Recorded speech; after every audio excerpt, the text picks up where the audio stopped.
اللہ اکبر. تو وہ سنگ تراش تھا, پتھروں کو تراشتا تھا. درود شریف کی ایک مقبول کتاب ہے, مقبول ترین کتاب, جس کو دلائل الخیرات شریف کہتے ہیں.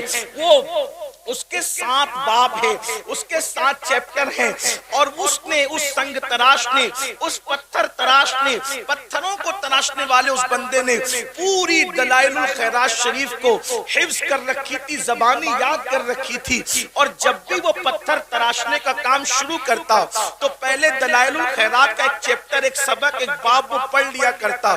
یعنی پہلے درود پڑھتا, بعد میں کام کرتا, پہلے درود پڑھتا, بعد میں کام کرتا.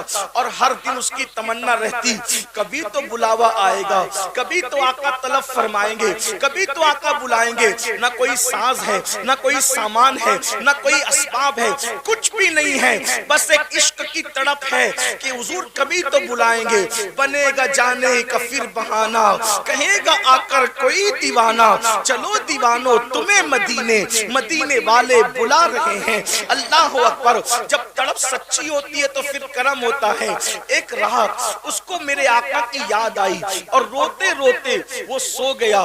جب سویا تو اس کی آنکھ جب بند ہوئی, دل کی آنکھیں بیدار ہوئی. اس نے کیا دیکھا, مقدر بیدار ہوا, وقت بیدار ہوا, اور اس نے کیا دیکھا کہ گنبد خضرا ہے, نورانی تخت بچھا ہے, سنہری جالیاں ہیں, اور اس تخت کے اوپر آمینہ کے لال, عبداللہ کے لخت جگر, خسرو خوباں, معصوم آمنہ, سید العالمین, قائد المرسلین, دانائے سبل, مولائے کل, ختم الرسل, صاحب قرآن, طٰہٰ و یاسین, مزمل و مدثر, غیب دا نبی, عالم ما کانا و ما یکون, امام المرسلین, خاتم النبیین, سید العالمین, شفیع المذنبین. یعنی ہم سب کے آقا و مولا محمد الرسول اللہ, ارواحنا فدا صلی اللہ علیہ وآلہ وسلم ایک تخت پر جلوگر ہے. اور تخت پر بیٹھے بیٹھے اللہ کے رسول فرماتے ہیں تم مدینے آؤ.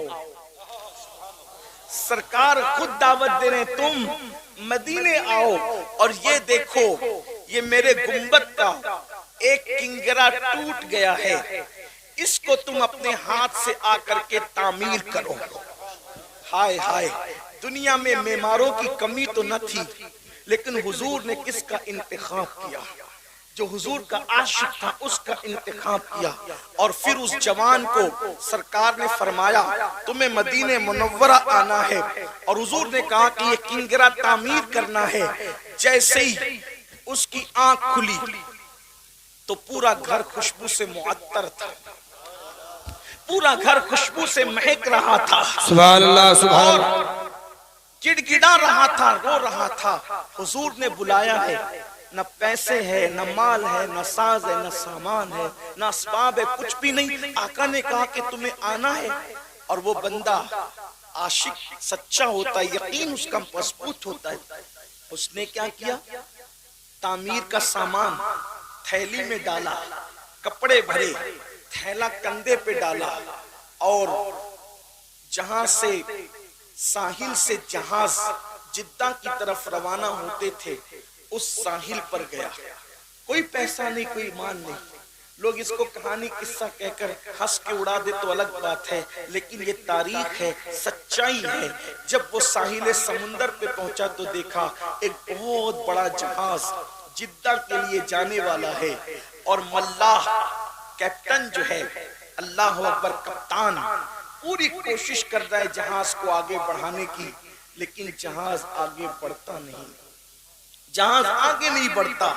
کپتان نے کہا ہو سکتا ہے اس میں اللہ رسول کی کوئی خاص مرضی ہو. جب کپتان نے ادھر ادھر نظر گھمائی تو دیکھا کہ بکھرے ہوئے بال, پھٹے پرانے کپڑے, چہرے کا اڑا اڑا رنگ, اور آنکھوں میں آنسو. ایک دیوانہ ساحل پر ادھر ادھر چلتا نظر آ رہا ہے. اس کو آواز دی, کہاں کا ارادہ ہے؟ کہا مدینے جانا ہے.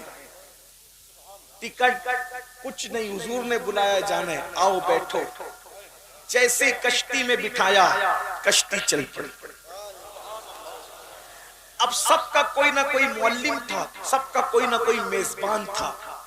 اب یہ بندہ سوچ رہا ہے میں جدہ اتروں گا تو جاؤں گا کہاں, کیونکہ سب کو تو معلم لے جائے گا، کیونکہ سب نے پہلے سے سب سیٹ کر رکھا ہے، منصوبہ بنا رکھا ہے، لیکن میں تو اچانک آیا، مجھے کون لے جائے گا؟ لیکن جب جدہ کے ساحل پر یہ اترا تو اس کی حیرت کی انتہا نہ رہی۔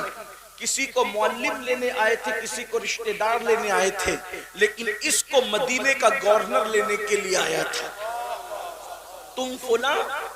ہاں میں فلاں، لیکن تم کون؟ میں مدینہ منورہ کا گورنر ہوں اور تمہیں لینے آیا۔ تم کیوں لینے آئے؟ تمہیں کیسے پتا چلا کہ میں مدینے جانے والا ہوں؟ تو کہا رات خواب میں مصطفیٰ جان رحمت کا دیدار ہوا اور فرمایا کیا تم مجھے اپنا مہمان بنانا چاہتا ہے؟ کیا تم میری میزبانی کرنا چاہتا ہے؟ جی یا رسول اللہ، میں تو آپ کے صدیوں بعد پیدا ہوا آقا، لیکن میں آپ کی ضرور مہمانی کرنا چاہتا ہوں۔ فرمایا ہند سے میرا ایک عاشق آ رہا ہے، اگر تو اس کی خدمت کرے گا تو گویا کہ تو نے میری خدمت کر لی، اس لیے میں تمہیں لینے کے لیے آیا ہوں۔ اللہ اکبر۔ پھر جدہ سے یہ قافلہ مدینہ منورہ پہنچا۔ اس عاشق نے کہا، لوگوں نے کسی نے کہا کھانا کھا لو، کسی نے کہا کپڑے بدل لو، کسی نے کہا یہ کر لو، کسی نے کہا وہ کر لو۔ اس نے کہا میں نے کچھ نہیں کرنا، میں تو جس کام سے آیا ہوں وہی کام کرنا ہے۔ اور عاشق غسل کر کے جب آقا کی جالیوں کے سامنے گیا تو عرض کیا یا رسول اللہ، پہلے تو آپ پر سلام ہو، اور دوسرا یہ سرکار سب آتے ہیں، اہتمام سے آتے ہیں اور پیسے خرچ کر کے آتے ہیں، انتظامات سے آتے ہیں، لیکن یا رسول اللہ میں تو خالص آپ کے بلاوے پر آیا ہوں، اور آنے والا کوئی نہ کوئی مراد لے کر آتا ہے، میری مراد بس اتنی ہے، گر پڑ کے یہاں پہنچا، مر مر کے تمہیں پایا، چھوٹے نہ یا رسول اللہ سنگے درے جانانا۔ آقا جب بلایا ہے اب کبھی واپس مت بھیجنا، بس اتنا منہ ہی منہ میں کہا۔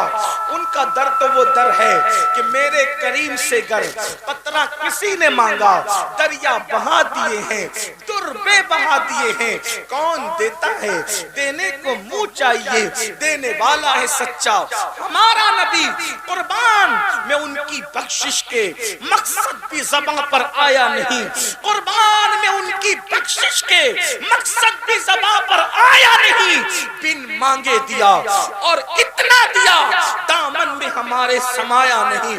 اللہ اکبر۔ میرے آقا سے انہوں نے عرض کی آقا بلایا ہے لیکن اب یہاں سے واپس مت بھیجنا، یہی رہنے کے لیے آیا ہوں۔ اور پھر گورنر مدینہ سے کہا کنگرہ تعمیر کرنے کے لیے بلایا ہے، میں اب اوپر جا سکتا ہوں؟ اور کمر میں رسی باندھی گئی، وہ اوپر چڑھ کر کے گئے، کنگرہ تعمیر کیا۔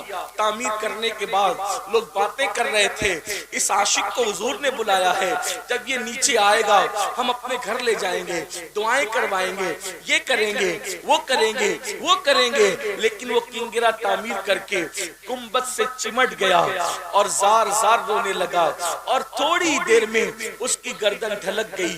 لوگوں نے کہا نیچے آؤ بھائی، کام ہو گیا، نیچے آؤ، نیچے آؤ، ہو گیا کام، نیچے آؤ۔ لیکن وہ سنتا کس کی؟ مدینے کے گورنر نے جب اوپر کسی کو چڑھایا بلا کر کے لاؤ تو کیا دیکھا کہ گنبد خضرا پر وہ اپنی جان کو قربان کر چکا تھا۔ جب تیری یاد میں دنیا سے گیا ہے کوئی، جب تیری یاد میں دنیا سے گیا ہے کوئی، جان لینے کو دلہن بن کے قضا آتی ہے۔ میرے آقا علیہ السلام کے دیوانوں، یہ تھے عاشق لوگ جنہوں نے غربت میں بھی سچا عشق کیا، یہ تھے عاشق لوگ جنہوں نے بھکمری میں بھی سچا عشق کیا، یہ تھے سچے عاشق لوگ جنہوں نے فاقہ کشی میں بھی سچا عشق کیا۔ لیکن آج ہم لوگ، اللہ نے ہمیں اور آپ کو مال دیا، 3 ٹائم کا کھانا دیا، اللہ نے تن بھر کے کپڑا دیا، مکان دیا، سب دیا، لیکن افسوس سب کچھ حضور کے صدقے میں ملا، اور حضور ہی سے ہم بغاوت کرنے لگ گئے، حضور ہی کو بھول گئے، ہم حضور کو فراموش کر گئے۔ جو رسول پوری زندگی ہمیں یاد کرتے رہے، اس رسول کو ہم نے بھلا دیا، گانوں میں بھلا دیا، غزلوں میں بھلا دیا، گناہوں میں بھلا دیا۔ آج اگر کوئی مسلمان جوان زنا کے اڈے پر ہے تو وہ کسی کو کا دل دکھائے نہ دکھائے، وہ اپنے اپنے نبی کا دل دکھا رہا ہے. اگر آج مسلمان شراب پی رہا ہے، وہ کسی کو تکلیف پہنچائے نہ پہنچائے، وہ رسول اللہ کے دل پہ نشتر لگا رہا ہے. اگر کوئی مسلمان